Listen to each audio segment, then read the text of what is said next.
Las Vegas is one of the most well-known cities anywhere in the world. Tens of millions of people visit it every single year who contribute to making it the third most visited city in the United States by foreign tourists, just behind New York and Miami. Las Vegas receives so many foreign tourists that it beats out many other major tourist hotspot cities across the world, like Los Angeles, Chicago, Shanghai, Barcelona, Berlin, Vienna, and even Venice. In order to accommodate all of these visitors, Las Vegas possesses a truly impressive hospitality arsenal of around 150,000 hotel rooms, which is more than any other city on the planet has got. And this is despite the fact that Las Vegas itself is a relatively young city, having only existed for a tad longer than a century and with a relatively small metropolitan population of only little more than 2.2 million people, which only ranks it as the 26th largest city in the United States. But Las Vegas's size and age are irrelevant factors to the massive volumes of tourists who arrive here every single year. For them, they almost all come for just one single thing: Vegas's legendary reputation as the entertainment capital of the world and the greatest playground for adults anywhere on the earth. Along with Louisiana, the state of Nevada, where Las Vegas is located, is the only American state to have fully legalized casino gambling statewide, which has long caused Vegas to be almost synonymous with gambling and casinos. Around 8 in every 10 visitors to the city will gamble at one of the numerous casinos while they're there, and bet an average of around $600 a person, while slightly more than half of all visitors will attend one of the many shows hosted in the city as well. Altogether, these tourists visiting the city generally contribute more than $100 billion per year to the Nevada state economy, and place Las Vegas as one of the top travel destinations in the world. But the strangest aspect of this city for me, as someone who spent much of their childhood growing up in Nevada, with more visits to Las Vegas than I can even count, is the fact that all of this outrageous entertainment and excess for tens of millions of people all seemingly exists precisely where it shouldn't. In the middle of the driest and least hospitable desert of the North American continent, the Mojave Desert. This is the same desert that includes Death Valley, after all, the ominously and appropriately named valley located just a 2-hour drive from the Las Vegas Strip that recorded the hottest temperature ever measured on the surface of the Earth, a little more than a century ago in 1913, at 134 degrees Fahrenheit, or 57 degrees Celsius. The Mojave Desert is so dry that the area around Las Vegas itself only receives an average of around 4 inches of rainfall per year, which is even less rain than Timbuktu receives in Mali, at the southern edge of the Sahara Desert. In 2020, Las Vegas set a still-standing record of going 224 entire straight days without a single drop of rainfall. And the reason for Las Vegas's extreme dryness is almost entirely geographical. The Mojave Desert itself is located entirely east of the towering Sierra Nevada mountains of California, with peaks as high as Mount Whitney at 14,505 feet. The highest point anywhere in the contiguous 48 United States, and a mere 85 miles away as the crow flies from the aforementioned Death Valley, the lowest point on the North American continent at 282 feet beneath sea level. These towering mountains block most of the moisture that blows into North America from the westerly winds of the Pacific, and they therefore cast what's known as a rain shadow across their east, where the moisture coming in from the Pacific fails to penetrate into. Of course, Las Vegas itself is located directly within this rain shadow cast by the Sierra Nevada, but it's also located within a valley here that's surrounded by even further mountain ranges on every side, some of which soar up to 10,000 feet in elevation and block even more moisture from blowing into the city with the wind from beyond. and the nearest significant river and source of freshwater to this valley, the Colorado, is around 30 miles away from it. In short, this valley was never historically a very attractive location to build even a settlement, and much less a modern metropolis of 2.25 million people. And as a result, it was basically nothing of any more significance than sparsely populated desert for thousands of years until the very beginning of the 20th century, when the city of Las Vegas was officially founded in 1905 and incorporated in 1911. But for the next several decades afterwards, Vegas would remain relatively sleepy and quiet until 1931, when two major things happened that would change the region's demographic destiny forever afterwards. With a tiny population of only 94,000 people statewide, Nevada was by far the least populous state in the country at the time, with less than half the population of the next least populous state, Wyoming. Reeling from the economic fallout of the Great Depression and struggling to find anyone who was willing to invest in their tiny state economy, the Nevada state government decided on a bold course of action. They became the first U.S. state to legalize nearly every form of gambling in order to bring in at least some kind of economic relief to their state. And perhaps even more importantly, 1931 also marked the beginning of the construction of the Hoover Dam on the Colorado River just 30 miles away from the city. And perhaps even more importantly, never before in human history had such a monolithic structure ever been built with concrete. Thousands of laborers moved in and worked tirelessly for years to finish the job, and at least 115 of them lost their lives trying. But with the thousands of new workers coming into the town for the dam construction came higher demands for things like entertainment and amenities. And with the recent legalization of casino gambling, the genesis for Las Vegas' status as the entertainment capital of the world was born. When the dam was finished in 1936, it created the largest water reservoir in the entire United States just behind it, in the form of Lake Mead, and granted the southwestern United States the ability to generate enormous amounts of electricity through hydropower. The Colorado River is ideally suited for hydroelectric power generation owing to its large flow and steep gradient descending from its source high up in the Rocky Mountains of Colorado towards the lower elevations of the Mojave and Sonoran deserts. With massive volumes of water pumped to the city directly from Lake Mead and massive amounts of electricity from the dam, investment finally began pouring into Las Vegas and its unique entertainment industry following the Second World War, and the population began to steadily increase. By 1960, Las Vegas had finally overtaken Reno to become Nevada's most populous city with 64,000 people, and the population would roughly double from there over the next decade to more than 125,000 people by 1970. More people than lived in the entirety of Nevada just 30 years previously from then back in 1940. Between 1990 and 2000, the population of Las Vegas roughly doubled again, and by the close of the 20th century, Las Vegas had earned the distinction of being the most populous city in North America that was founded within the same century, just like Chicago had been during the 19th century. But as Las Vegas's fortunes and population continued to soar, so too did the demand in the region for the area's sparse supplies of water. With its crippling lack of rainfall, the population of Las Vegas and southern Nevada is overwhelmingly dependent upon Lake Mead and the Colorado River that feeds it from the snowmelt of the Rocky Mountains, accounting for some 90% of all the city's fresh water today.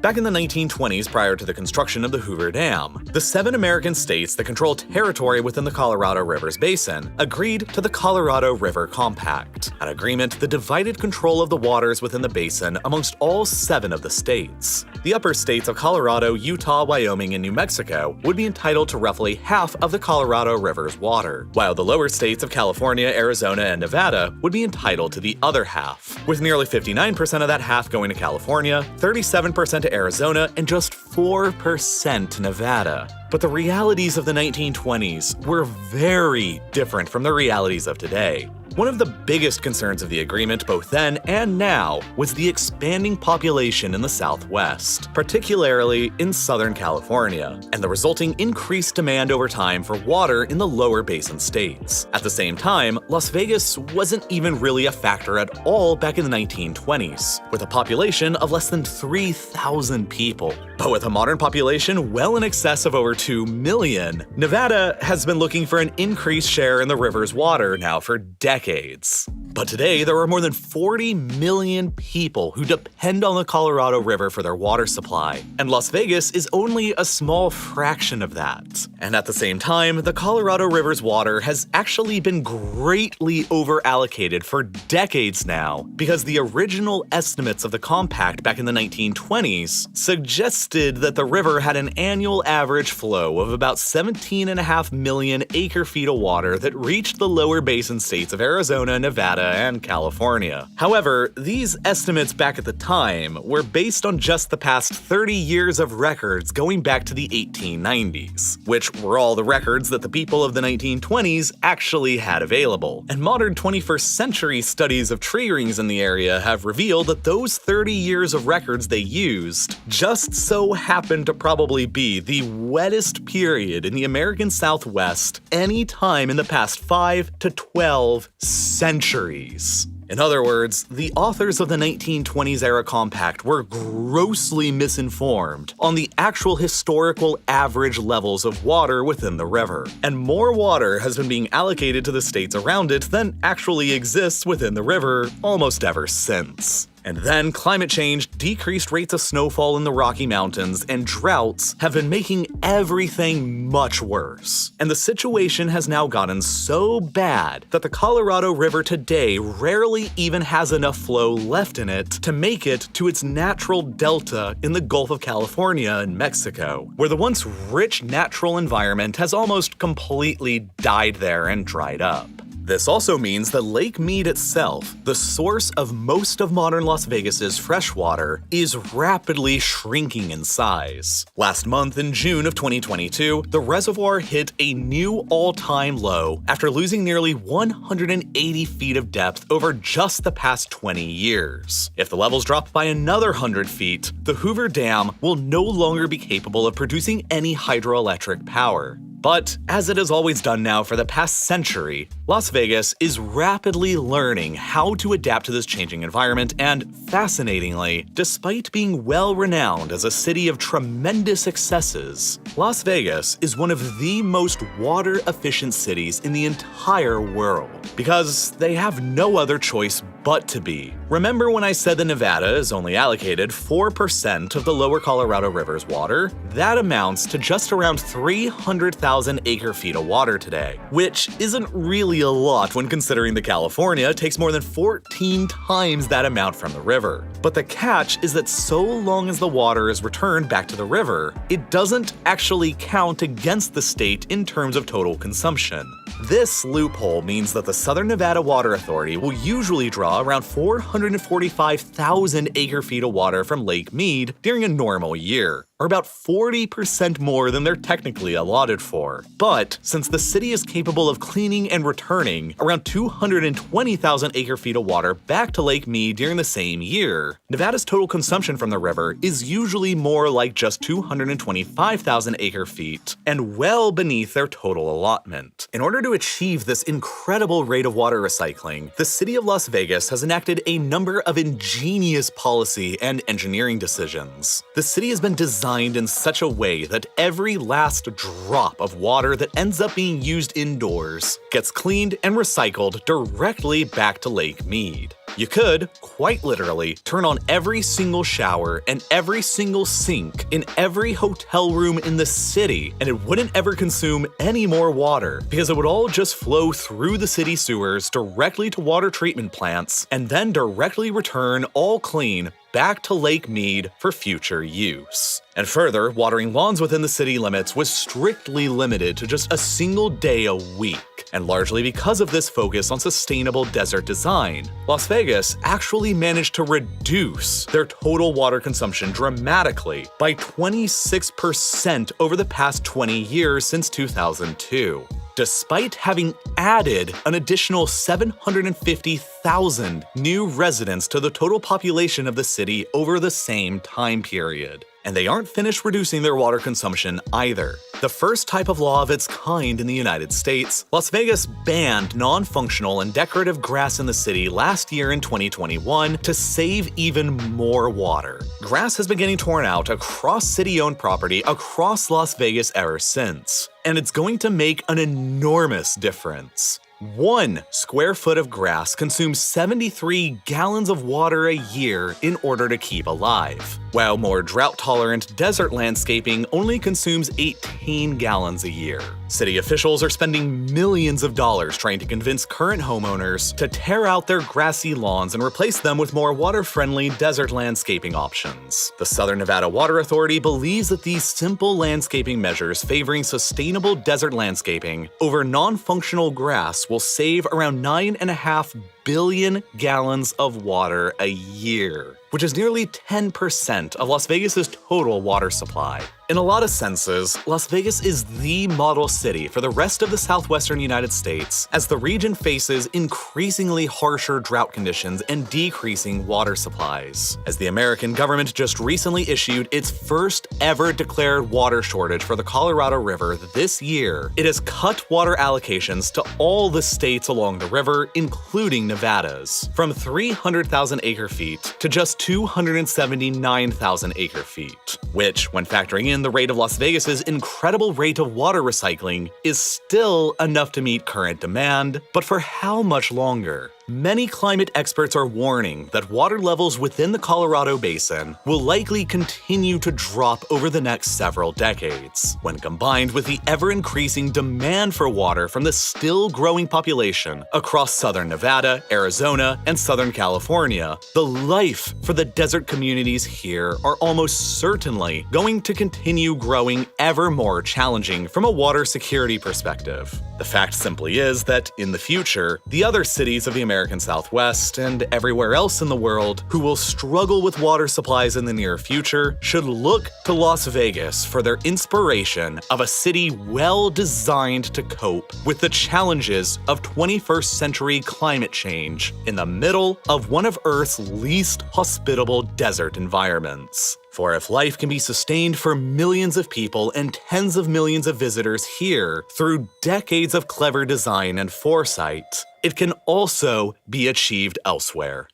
Now, a major reason that I was so excited to make a video covering this topic is because I knew that I could get all kinds of spectacular footage of Las Vegas and the Colorado River without actually having to go travel and visit them myself by simply visiting my stock footage provider instead, Storyblocks. Without any exaggeration, since the very first RealLifeLore videos that I created more than 6 years ago now, Storyblocks has always been the first place that I've always gone to find footage for all of my videos. They offer an unlimited subscription so that you can download and use as much as you need for an annual price that's lower than what many other providers charge for just a single clip. And beyond that unlimited subscription, Storyblocks also offers an entirely royalty-free library, meaning that you can use anything from the library for any commercial or personal use. And Storyblocks offers far more than just footage and templates. They also provide music, images, sound effects, and much more. If you're already a creator or you're wanting to become one, I can absolutely tell you from my more than 6 years of experience now as their customer that Storyblocks is an absolutely critical resource for you to have. I genuinely don't think I know of a single full-time creator who doesn't already have a subscription with them. So if you'd like to get started with them as well, click the button that's here on screen right now, or head over to storyblocks.com/reallifelore to sign up, and by doing so, you'll also be greatly supporting my channel at the same time while you're at it. And as always, thank you so much for watching.